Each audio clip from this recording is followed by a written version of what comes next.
Opo. Kahapon po kasi, attorney, kami nga po nanonood rin.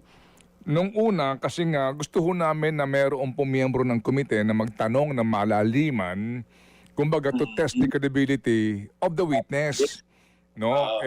Unfortunately, Si Attorney Ryan ang nag-request kay VP Sara kung pwede niyang paunlakan yung EC Pilipinas na makipag-virtual meeting sa kanila. So anong pinapatunayan nun? Diba, kung kilala mo talaga si VP Sara, nagtatrabaho ka sa kanya for 3 years na at the time, bakit kailangan mo pa dumaan kay Attorney Ryan para magkaroon ng virtual meeting with VP Sara? Hindi, ito lang naman ho kasi ang basa ko dito kay Manong Ted Filon. Tila bagang hindi ho siya kumbinsido doon sa testimonya nito si Ramil Madriaga doon sa hearing kahapon dyan sa Injustice Committee. Interview ho niya dito kay Attorney Panelo ang ating pag-uusapan dito sa video na to. Grabe, tagal na ho nating hindi nakukontent itong si Manong Ted. No, ilang buwan na rin nung nakakalipas simula nung huli nating na-content yung mga video niya dyan sa Ted Filon and DJ Chacha. Pero bago yan, sa like at sa subscribe, masaya na ho tayo dyan sa mga gusto sumali sa ating community. Yung join button, nandyan lang ho sa baba. Naku, napakarami ho ngayong balita, no?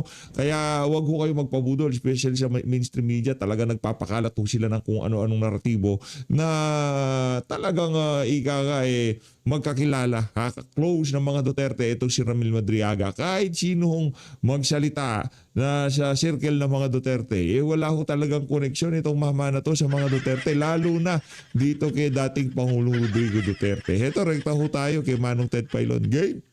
Thanks for having me. Apo, salamat sa panahon. Attorney, inyo pong napanood, inyo pong malamang nabasa yung kanyang supplemental affidavit na binasa po nitong si Sir Ramil Madriaga. Anong inyong reaksyon? Reaksyon, hindi nakakagulat na puro kasinungalingan na naman ang sinabi niya dahil alam na namin to nung unang affidavit niya pa lang, na patunayan na natin dun sa filing ng perjury complaint na wala silang personal or professional relationship nitong ni VP Sara at kumpleto po tayo sa ebidensya para patunayan ito. Kaya kahapon, alam natin kung may idadagdag siya, kasinungalingan din. And mapapatunayan din namin sa tamang panahon na false ulit. Oo. Attorney, doon po sa magkakilala sila, meron siya mga inilabas na mga, kasi may video greetings, happy birthday, no? Opo, isa yun. Oo. And then meron din pong mga event, no? Kasi kung picture lang naman, madali yun kahit na sino pwede magpa-picture. Pero yung pong sinasabi na sa buo daw po na testimonya ni Madriaga, sa iba ang napatunayan lamang niya na sila ay magkakilala ni VP Sara kasi sa mga pictures at sa video. Ano po masasabi niyo doon? Unang-una dun sa birthday greeting, no? Tingin ko nga, yun ang nagpapatunay na hindi sila magkakilala. Kasi kung tunay kayong magkakilala, sabi niya, 2018 pa lang, magkakilala na sila, nagtatrabaho na siya para kay VP Sara. Hindi mag-greeting ng ganun si VP Sara, yung parang fan sign na greeting. At saka, nakausap na rin po natin yung kumukuha ng video sa opisina ni VP Sara, itong mga birthday greeting. At handa po siyang ipakita kung gaano po kadami ang birthday greetings na yan na sabay-sabay binidyo ni VP Sara para dun sa mga... Ipakita na ho natin yung sandamukal na birthday greeting na sabay-sabay na ginreet nitong si Vice President Sara Duterte. Teka lang ho, alam ko naitabi ko yun Naitabi ko ba? Parang hindi ata. Hindi ko ata naitabi. Check ko lang. Mabilis lang ho para ika nga ngayon pa lang na sasagot na ho natin ang mga kabalbalan nitong si Ramil Madriaga. Marami ho yun Nakita ho natin yung mga daming fan sign nitong si VP Sara, no? Ilinabas sabay-sabay. Hindi ho natin makita. Hanapin ko, ipapakita ko sa inyo sa susunod na video. Supporters na nag-request ng greetings na hindi naman niya kilala talaga. Pati na the fact na yung mga greetings na gano'n, para lang yun dun sa mga hindi niya kilala. Kasi yung mga kaibigan niya or katrabaho niya, syempre tatawagan niya na lang yun or pupuntahan niya. Tapos itong mga virtual meetings naman, syempre virtual meetings kasi Yan si DJ Chacha, madalang lang sumang-ayon yan pagka merong ini-interview. Bihirang-bihira, madalas ho tayo nanonood yan. Kaya yan, pagka sumasang-ayon, talagang matindi-tinding pangumbinsi pa ang kailangan gawin ito sinungaling na Madriaga na to. ang totoo lang sa sinabi ni Madriaga kahapon is binuo niya itong Easy Pilipinas na campaign or volunteer support group na sumuporta sa kandidatura ni VP Sara noong Yun. 2022. Ngayon, pero yung support groups po na yan, napakadami po niyan. So, hindi po yan kilala lahat ni VP Sara. At saka, while true na siya po ang bumuo ng Easy Pilipinas, hindi po totoo na inutusan siyang buuin yan or na pinondohan siya either ni VP Sara or ni Pangulong Duterte. Ano pong pruweba natin? Ang pruweba po natin ay isang text message mula kay Attorney Ryan Kilala na nakilala ni VP Sara sa San Sebastian Law. Fourth year law student noon si VP Sara. Ito naman si Attorney Kilala ay Associate Dean ng San Sebastian Law. Si Attorney Ryan ang nag-request kay VP Sara kung pwede niyang paunlakan yung Easy Pilipinas na makipag-virtual meeting sa kanila. So anong pinapatunayan nun? Diba, kung kilala mo talaga si VP Sara, nagtatrabaho ka sa kanya for 3 years na at the time, bakit kailangan mo pa dumaan kay Attorney Ryan para magkaroon ng virtual meeting with VP Sara? So, ang importante ding malaman ng tao is... Nako, mabigat ho yung detalye na yun. Mabigat yung detalye na yun na ilinabas nitong si Attorney Panelo, no, na nagkaroon pa ho pala ng middleman. Hindi ho pala direktang nakipag-ugnayan itong si Ramil Madriaga dito kay VP Sara. Grabe mga kasinungalingan niya, no. Kailangan pa ho niya itong si Attorney Kilala bago ho niya makilala itong si VP Sara. Palakpakan. Galing talaga nitong si Attorney Panelo. Mahusay na abogado. Number one, nasa perjury complaint na po yan. Na final namin nung Marso pa sa Office of the City Prosecutor of Taguig. But more importantly, Manong Ted, yung perjury complaint na yan, all 340 pages of it, kasama lahat ng supporting testimonies and documentary evidence. Nasa House Justice Committee din yan kasi binigay yan sa kanila kasama nung answer ad cautelam ni VP Sara. So alam po nila lahat ng ebidensya laban kay Madriaga, nagbubulag-bulagan po sila. Aray ko. Yes po. Attorney, kahapon din po sa naging affidavit nitong si Madriaga, ito yung... Si Manong Ted, mahilig sa follow-up yan eh. Pagka meron medyo dispalinghado dyan, na pagsagot mo dyan, talagang ipa-follow up ang kaya na talagang mawiwindang ka na lang, di mo malaman kung saan nanggaling yung mga tanong na yun.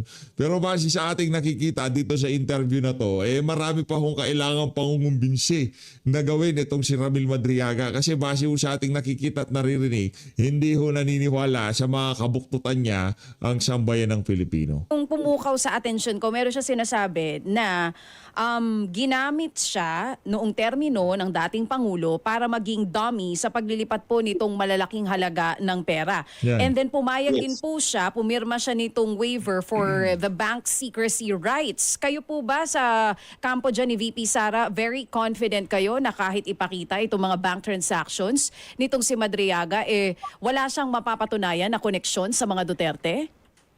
Oo, DJ Kwacha, kasi ano bang sinabi niya? Ginamit daw siyang dummy, tapos yung mga bank accounts pinangalan daw sa kanya. So kapag nag-sign ka ng waiver, anong mapapatunayan mo? Ang mapapatunayan lang doon is nasa pangalan nga ni Madriaga yung accounts at kung ano yung laman ng mga accounts at labas-pasok. Pero whether makokonekta mo yun kay Pangulong Duterte or kay VP Sara, paano mo papatunayan yun? Hindi naman makikita yun sa bank account. Document. Sa statement of account mo, for example, DJ Chacha, sa statement of accounts natin. Yan. Yung labas-pasok ng pera, meron, pero kung kanino galing, hindi naman pinapakita. Oo. Hindi. So, kahit pa ipakita ito sa publiko, kayo po ay confident na walang lalabas doon, na kahit may mga sinasabi niyang milyong pisong halaga na nandun sa bank account niya, hindi ito nanggaling sa kahit anong bank account ni VP Sara o ng dating Pangulo. Tama po. Gimmick lang po yan, yung bank waiver na yan, kasi wala talagang mapapatunayan. In fact, kung may mga kaperahan dyan na milyon-milyon, tandaan po natin, nakakulong yan si Ramil Madriaga for kidnap for ransom. Nako, yari.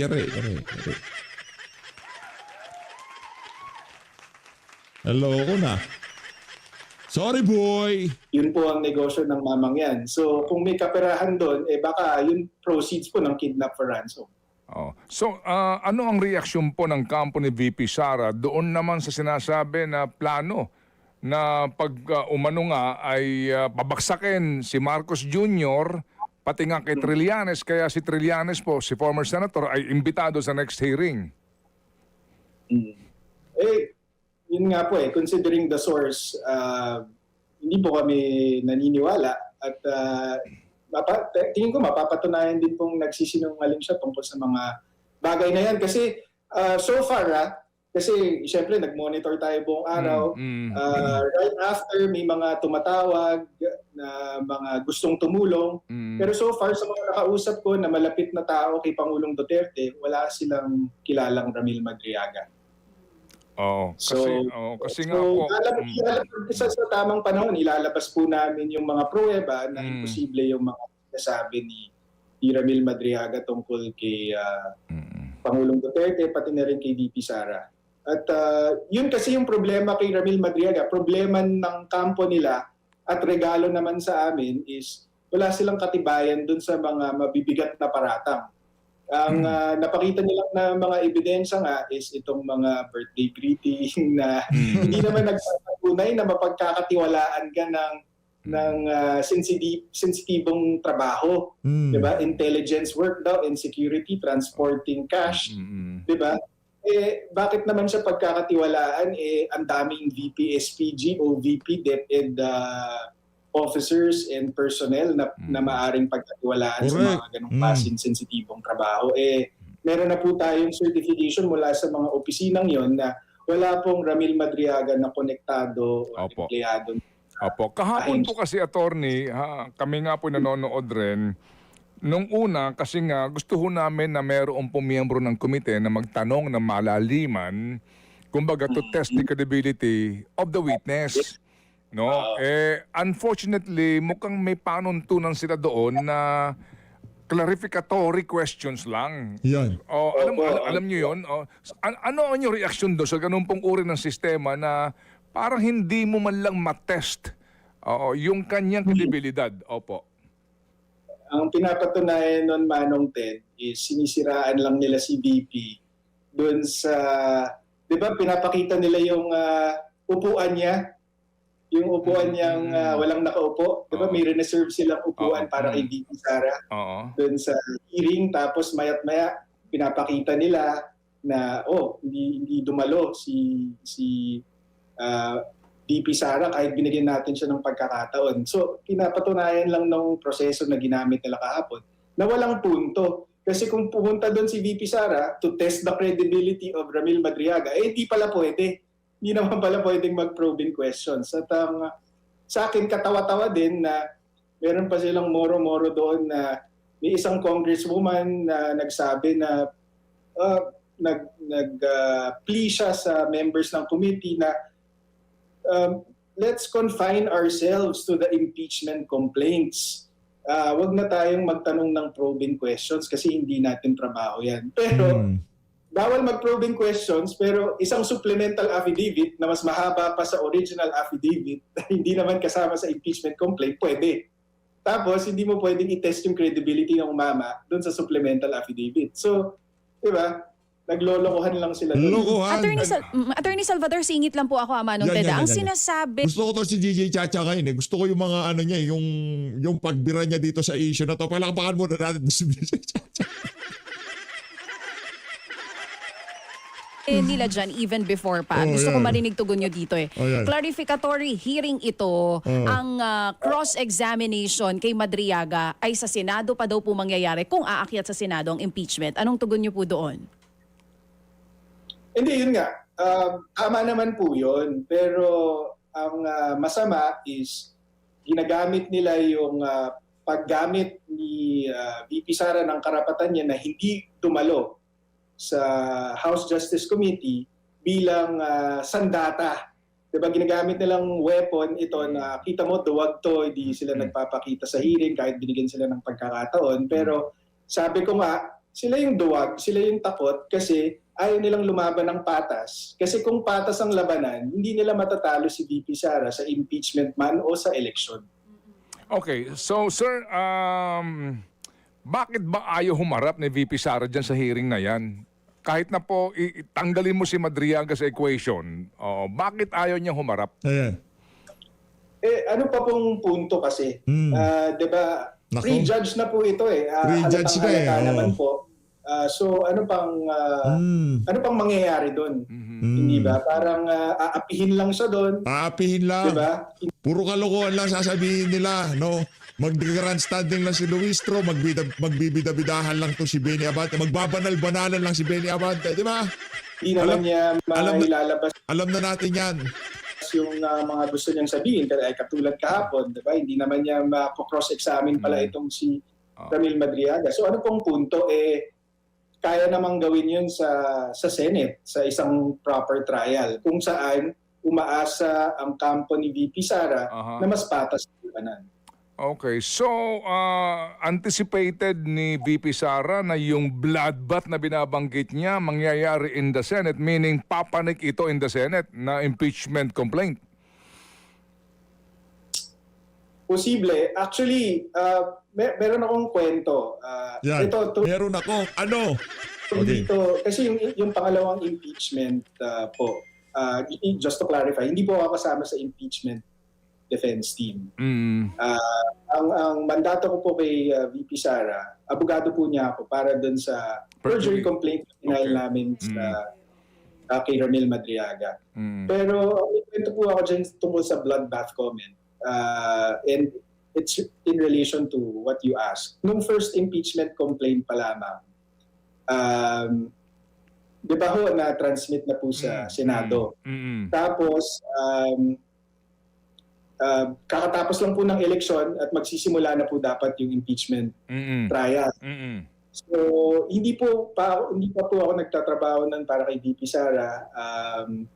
Pero nag-text po ako sa kanya na, baka dahil bago na yung composition ng Senate, baka dahil mas marami ng kakampi, baka ma-dismiss ito on technical grounds. Kasi meron namang mga basihan and pinatunayan ito ng Supreme Court. Tapos sinabi niya na, no, but I want a bloodbath. Diba? So when she says bloodbath, mukhang she's really referring to a Senate trial. Okay, sige po. So, ano ang balak niyo ho ngayon? Meron ng pending na perjury case kayo sa RTC. Ano ngayon ang balak ninyo? Considering nga po na kahapon on live proceedings, napanood natin tong inyong tingin ninyo perjured po na witness. Yes, so clarify ko lang po, Manong Ted, yung perjury complaint na final namin ay nasa Office of the City Prosecutor of Taguig pa. Hindi pa Wala pa sa RTC. I'm sorry. Opo. Go ahead, sir. Go ahead. Opo. Pero tama po kayo na yung testimonya ni Madriaga kahapon is under oath. Dahil nga po puro kasinungalingan yung sinabi niya, perjurious din po yun. So hindi ko pa po nakakausap si VP sa Ngayon, kung medyo malaki-laki yung mga laman dun sa account niya, anak na to ko malaki-laki danyo siyang ibabayad niya dito sa kampo ni VP Sara, di ba? Kunyari, may laman yun na yung mga kinita niya dun sa trabaho niya, dun sa pinagkakakitaan niya. Since 1997, di ba? Marami tayong danyos na aanuhin dyan, di ba? Siguro dapat maghanda ng danyo si VP Sara dyan, mga 50 million. Kaya ni Madriaga yan, anak ng toko. Diba? Merong FJ Cruiser, merong sandamukal na sasakyan, merong BMW na motor. Sara, tungkol sa whether magfa-file kami ng panibagong perjury complaint, pero posible pong mangyari yun. O sige, so attorney, salamat po at sa short notice kayo Wala na, wala tayong follow-up. Manong, walang follow-up. Gusto ko ng follow-up eh. napapayag na makuhanan po namin ng panig sa Pagka walang tinatago, ganyan talaga. Diba? Mabilis pa sa alas 4, pwedeng interviewin. sa nangyari po kahapon. Regards po kay Attorney Sal. Attorney. Yes sir, salamat. Anytime po. Opo. Thank you. Maraming salamat sa pagkakita. Opo. Ayun na nga mga kababayan, dito sa bahagi ng video natin na to, tuloy ho tayo dito sa interview nitong si Atty. Panelo Jr. dito kay Ma'am Piggy. Vice President Sara Duterte. The VP faced about his appearance, calling him the weakest link in her impeachment case. Let's get on point with Attorney Paulo Panelo, who serves as Duterte's legal counsel in her perjury complaint against Madriaga. Attorney Paulo, good to have you. Good evening, Welcome to the Pinky. show. Maraming Thanks salamat for po. having me. Perfect time because as I mentioned a while ago in my introduction, may bago po kasing balita na nagsulat po for context si Ramil Madriaga. It was how many pages? I don't know if it was Three. 3 pages. 3 pages. Handwritten. And basically saying this, I will try to summarize that there's a plan, basically, to assassinate a plan by former President Rodrigo Duterte to assassinate PBBM in the event that he does not go away. Give way. Give way, rather, sorry. To VP Give Sara. way to Vice President Sara Duterte to become president. Because apparently, medyo kakabasa ko lang po kasi, there was supposed to be a deal Right. beforehand that BBM was supposed to vacate the post by 2025. Ibig sabihin, midway doon sa 6 years, aalis si BBM, papalit si VP Sara, at kapag hindi ito in-honor ni BBM, ay either i-assassinate siya through poisoning, magkaka-people power, and etc. A lot of other things. That's part of the letter. First of all, your reaction to that. Yeah, this is exactly what I mean when I say the more Madriaga talks, the better for VP Sara's defense. Because this is clearly unbelievable. Not a word of what he said was true. And yeah, if he executes an affidavit or even he swears on this testimony tomorrow, then we'll be happy to refute it point by point. But yeah, I've always said that allowing him to testify before the House Justice Committee will only reveal his lack of credibility and expose his lies. But he succeeded in doing that even before appearing before the House Justice Committee. So, Via this letter. via this letter, yes. Okay. While it can appear outrageous for someone like you, there could be other sectors that might believe in this because nga, again, may usapan daw, sila, si Pangulo, dating Pangulong Rodrigo Duterte, BBM, the Vice President, the then Mayor Sara Duterte, hanggang 2025. Meron pa kasing hanggang 2025 para the Vice President takes over as President and thereafter she will still be eligible to run again in the next election. So there could be people who would actually really believe this, but how important, I guess, is it for maybe someone else to confirm this narrative or this accusation of Ramil Madriaga? Or siya lang ba? For you, natatawa na lang ho kayo? Yun ang totoo, natatawa na lang ako.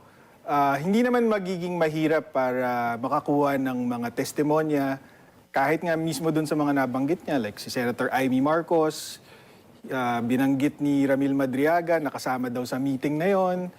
I don't know how we can get the testimony of PRRD, for example, who's in The Hague, but I'm sure we can get people close to the president that might have personal knowledge about these things. And of course, the vice president. And tomorrow, if he supplies more information, because there's a Mahaba-haba lack din of kasi dates, diba?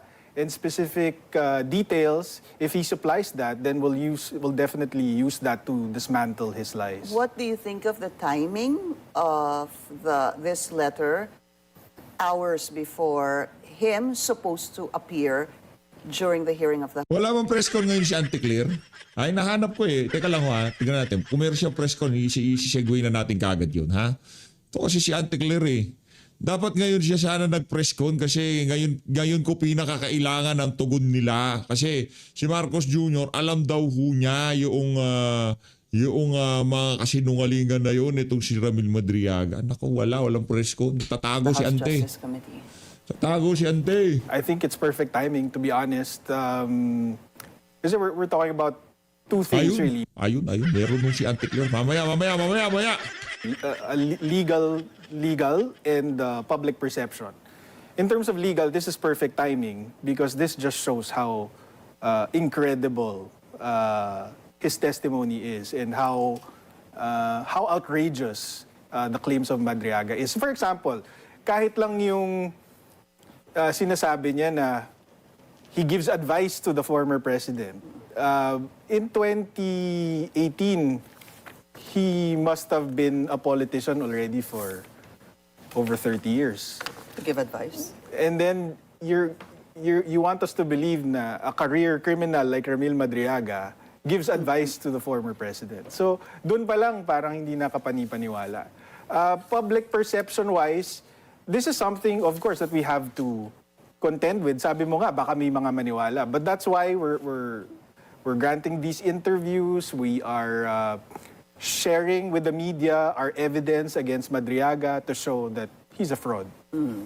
I said there will be individuals or sectors who could believe this story of Ramil Madriaga. In fact, one of the differences rather, would be a fairer statement from the last impeachment to this impeachment is Ramil Madriaga. Hindi ho ba? Kasi wala naman siya during the impeachment, the first impeachment against the vice president. Siya yung parang bagong mas naisama dito sa impeachment that they're talking about right now. All right, so you want to hear what he will probably say tomorrow so that you were saying you can answer this point by point. But Yes. you've read the whole letter, those 3 pages. Yes, I have. Okay? And Yun pa lang, how would you refute that? so, for example, I think it's pretty common knowledge that it's President Marcos and Senator Amy that tried to convince VP Sara, not the former president, to run as... I think initially Senator Amy said that they were hoping that VP Sara would run for president and that BBM would run as her vice president.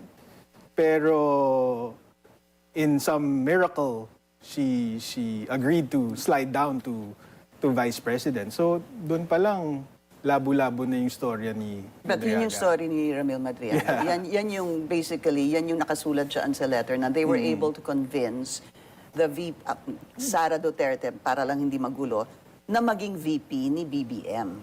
No, That is the letter of that's Ramil. what Senator Amy was saying in an interview. They tried to convince initially Sara to run for president, hoping that she would pick BBM as her vice president. But late in the game, vice president agreed to slide down to be BBM's president. Yeah. Other parts of the letter that you can remember. It doesn't make sense to have a term sharing agreement. I don't think even BBM will admit to that, quite frankly. If he does, You mean admit to that or accept that? no, admit to a term sharing. Yeah. And PRRD, from what I recall, had no confidence whatsoever with BBM. So I don't think he would endorse such a plan. to have BBM President and VP Sara as her Vice President. If I recall correctly, PRRD wanted her daughter to run for president. All right, so let's see what if this will actually even form part of tomorrow's hearing, because we understand, of course, that during the first hearing last March 25, there were certain documents that were asked and subpoenaed from various groups, individuals, and agencies. All right, what are your expectations tomorrow? Because the Manila RTC, I believe, had approved the Ramil Madriaga to actually make it to the House of Representatives tomorrow via the Justice Committee. Do you have any concerns about that? No real concerns on our part, legally speaking. We know that he's lying. We know that everything he's saying is fabricated. So the more that the House Justice Committee members question him and the more he provides answers, that just gives us more ammunition. Even if, we're not allowed to cross-examine him, or I should clarify that should be VP Sara and her impeachment defense team, which I'm not part of. But even if without VP Sara's intervention, or her Malabo na defense, ho. Para sa atin, malabo na ho itong impeachment na to. Base dito sa pinakahuling hearing, kung sino man na magtatangka na ika nga bumoto dyan, magdadalawang isip mo ho. Ay dyan sa pagka napunta na sa plenaryo. Pupunta sa plenaryo yan. Sigurado ho natin yan. Pero mataas ho ang chance na hindi ho sila makakuha ng boto. Mantakin nyo mga kababayan, paano kayo kukuha ng boto sa mga colleague nyo dyan sa House of Representatives kung ganyang klaseng weakness ang ihaharap nyo sa Senado? Di ba napakalaki yung kalokohan nun? team, we're confident that eventually, in the proper forum, which looks like the Senate, mababasag namin yung testimonya niya. Attorney, though, if Ramil Madriaga shows up tomorrow, and then they start reading his affidavit that he actually also submitted to the Office of the Ombudsman to investigate the Vice President, hindi ho ba? What is your position on having them read out the affidavit during the House Justice Committee? Would that still be in the context, the jurisdiction of the House Justice Committee? Kasi nagkakaroon nga ng problema na ito ba'y nagiging mini-trial o hindi? Up to what point do you think is legal and logical and valid that they talk about his affidavit and what he knows? Well, I think Justice Ascuna was the one who said that the appropriate thing to do is just to ask him to confirm that he executed his affidavit and he affirms the truthfulness of the affidavit. I agree. That should be the end of it. But again, if they want to get him to talk more, that's good for us. I truly believe that. Why are you so confident about that? Apart from what you're saying, of course, in your words, he's lying. Yeah, because we prepared the perjury complaint. We assisted Vice President Sara prepare this perjury complaint. We also helped prepare the 7 supporting affidavits corroborating her testimony. We secured all of these certifications and other documentary evidence. So our confidence is sky high. We know that this guy is lying. So whatever he says tomorrow, we know are also lies. Okay. Ang sinasabi po ni Ramil Madriaga is that he worked for first President Rodrigo Duterte back then, introduced by then Congressman Goles. Si Congressman Goles daw ang nag-introduce kay Ramil Madriaga kay dating Pangulong Rodrigo Duterte. And then eventually he was part of, I think, basta parang a civilian part of the National Security Council, if I'm not mistaken. And then, at some point, the former president introduced Ramil Madriaga to then Mayor Sara Duterte. Correct. Tapos pagkatapos noon, he claims that siya nga ang bumuo nung tinatawag na, hindi ba, yung Vice Presidential Protection Security Group, the Yes, VPSPG. Yeah. And again, natatawa po kayo Yeah. doon. Bakit po? Well, it never happened. The introduction from PRRD to VP Sara never happened in 2018. And this guy, Madriaga, is not part of the AFP or DND hierarchy. And yeah, the formation of the VPSPG was a completely internal matter. within the AFP and the DND, DND, yeah. and the DND, and it just doesn't make sense for an outsider like Madriaga, who has a criminal record, to have such influence to be able to form this VP-SPG group. But aside from that, we have testimonies from the two former PSG commanders of the PSG, and even the VP-SPG commander, former VP-SPG commander La Chica, and they say they don't know this guy. So it's really impossible yung mga pinaparatang niya. There's an issue about cell phones. There's supposed to be 2 or 3 cell phones that was supposed to be in his possession. It's Mr. Ramil Madriaga. That supposedly will show whatever and debunk your claim or the Vice President's claim that they even know each other. There are supposed to be text messages that may prove this, because ang claim po nga niya is that he delivered money to individuals. Are you concerned about these cell phones? Do you know anything about these cell phones? Did you ask the Vice President about what could be the contents, or what could possibly form part of those cell phones? VP Sara has never had any communication with this guy. Their interaction was limited to the campaign. There were Zoom meetings with EC Pilipinas and other parallel support groups, but these were never one-on-one intimate meetings. These were meetings with campaign groups during the pandemic. So necessarily it would have been virtual meetings. And then there were also instances where they would meet in campaign spots. For example, there's this one instance in Matnog, Sorsogon. This was even before the campaign, but VP Sara was going on this motorcycle caravan. She was going around the country before the election period started. And EC Pilipinas, including Ramil Madriaga, knew that she was going to be there, so inabangan nila. So there's this picture and video going around where VP Sara handed over a flag to Ramil Madriaga, and people online, at least those who are critical of the Vice President, claims that this is proof that they knew each other. Right. But really, the handing of the flag is a campaign regular. It's a regular thing that VP Sara did during her stops in the campaign, and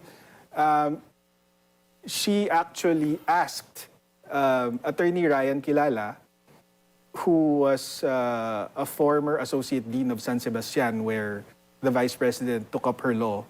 And supposed to be Ramil Madriaga too, right? Ramil Madriaga's friend, itong si Attorney Ryan Kilala. So hindi kilala ni VP Sara si Ramil Madriaga. Ang kilala niya, si Attorney Kilala. Attorney Ryan Kilala. Siya yung nag-organize nung Si Attorney Kilala. nung first Zoom meeting, and in that instance, tumawag si VP Sara to Attorney Kilala. Sinabi niya, nadaanan ko yung EC Pilipinas dito sa Matnog. Who do I go to thank? Sinong papasalamatan ko dito? So, si Ryan Kilala, sinabi niya, si Ramil Madriaga. All right, hold that thought, sir.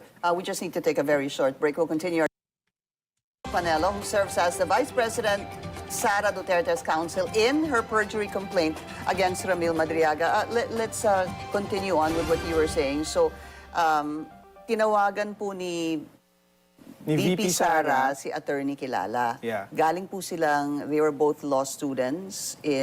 Si VP Sara, nakilala niya si Attorney Ryan Kilala sa San Sebastian. At that time, VP Sara was a fourth-year student in San Sebastian, and Attorney Kilala was Associate Dean As of dean San na Sebastian. siya, okay. And then, sinabi po niya na...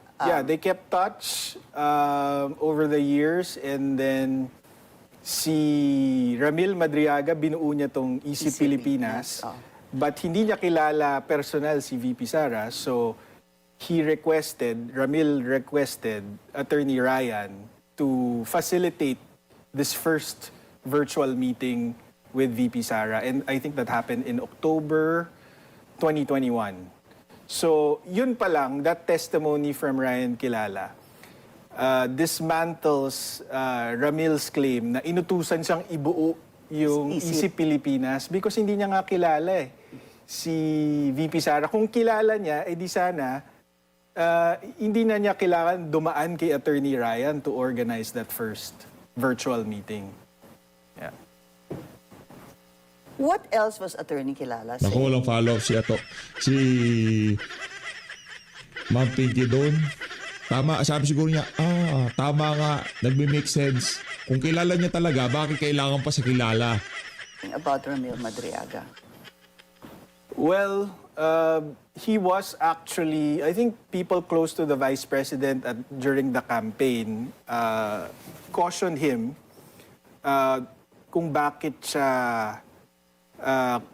nakipagkaibigan dito kay Ramil Madriaga, considering that Madriaga was known to have a criminal record na kulong yan for kidnapping for ransom. Na-acquit lang siya sa Supreme Court on reasonable doubt in 2003. But still, 2003, yeah. that's still an acquittal. Yes, but it was based on reasonable doubt only. But that is the law. Yes, that is the for law. sure, but It's not sure. It is the law. You have to be proven beyond reasonable doubt. I mean, that's why he was acquitted. Okay. Of course, we know that, but may bahid ng criminality. That's what I'm saying, and that's a reputation he had. Ma'am Pink, ikaw ang bahala kung gusto mong paniwalaan si Madriaga. Ikaw ang bahala, Ma'am Pink. So, people close gusto to mo maniwala dyan, the Vice nasa President yan. and close to Ryan Kilala actually cautioned him na, uy, nakikipagkaibigan ka dyan, safe ba yan?